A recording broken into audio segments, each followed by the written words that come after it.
Sanibonani babukela emakhaya egamla ngoTufu the one and only Tufu umqhele bafethu lalela uhlelo ngidila nalo bafethu ngidila nabantu abadala ngama drugs bafethu abadinga ukusizakala bafethu because ukusiza umuntu kungavumile ngaphakathi ukuthi asizakale akusebenzi kodwa into okumele siyenze ukuthi senze njani thina simsize lo muntu lo mase vume sithi mina ngiyathanda ukusizakala so here nginabantu abathi no mina sengi right ngifuna ukusizakala ngicela ungithathe ungise rehab la uqeda lapho ungise ekhaya uthi sengimoshile sengimesa phila kodwa ngiyafisa ukusizakala Tufu so ngikhona lokho South Africa ngicela ukuthi ningeseke ningithande ningisupport bafethu ngiyacela ikamla ngoTufu the one and only Tufu womqhele stay tuned lapha one and only bafethu lana ngiphethe insizwa lana bafethu sawubona bafethu sho khamba kanjani usondele mfethu sondela mfethu right yeah mfethu so uyafisa ukusizakala kodwa empilweni yakho uyafisa ukusizakala swami uNinstagram angisafuni and ngendlela esekwenzeka ngayo sengishayiwa abantu ngenza izinto ngizibathathe lento zabo yes kodwa uyathanda ukusizakala wena uyathanda ukusizakala okay mangathiwa sekuthatha nyamanje sekuservice e-rehab ungawazi ukuya khona ungakwazi kakhulu ngoba yabona emazweni ngoba ngisho ekhaya usisi ngamncela kudala angancenga ngisho ukuthi angikhulume ngane khansela yes so ukuthi bengiservice please okay kukuphi ekhaya ekhaya njani kuseduze okay no mfethu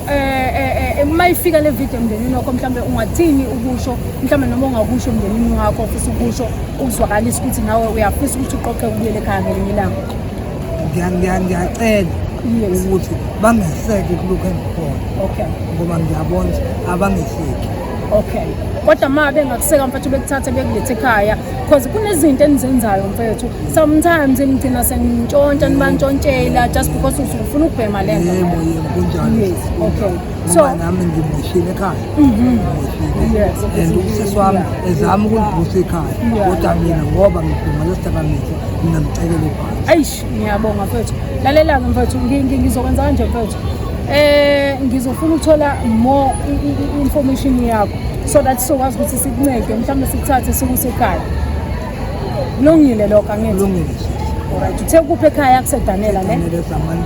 house number 1941 house number 1941 alright akekho omaziyo noma inamba yakho yaziyo singakwazi ukuthi sithole mhlawumbe njengamanje akekho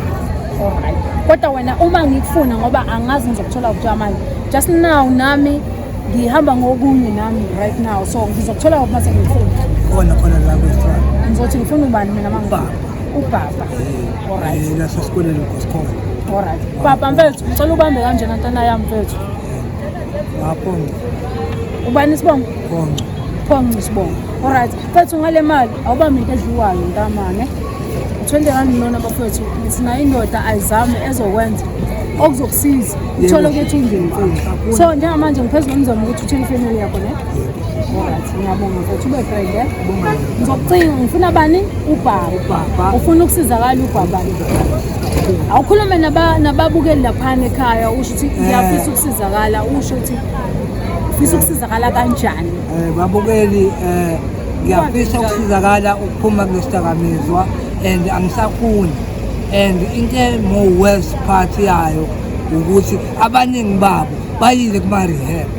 bayahluleka abantu kodwa mina ngoba sengitshelile ukuthi angifuni lutho yes unazo ingane nginazo cabanga ingane zakho ziyakudinga cabangela abantwana bakho bakudinga cabangela ifamily yakho iyakudinga you understand so mina I'm willing to help you mfethu ngithatha ngisekhaya usizakala ube grand ne ube umthetho grand ube ubaba on the out ube yona yonke into right efamily sure ubaba igama ne ubaba igama waphonca ngiyabonga bafethu asimsizeni ubaba uyadinga usizo nangumthetho grand bafethu ufuna ukuba ubaba grand ufuna ukuba iphathi efamily right nangu bafethu udinga usizo ne siyabonga bonga mina sure Anymshaka.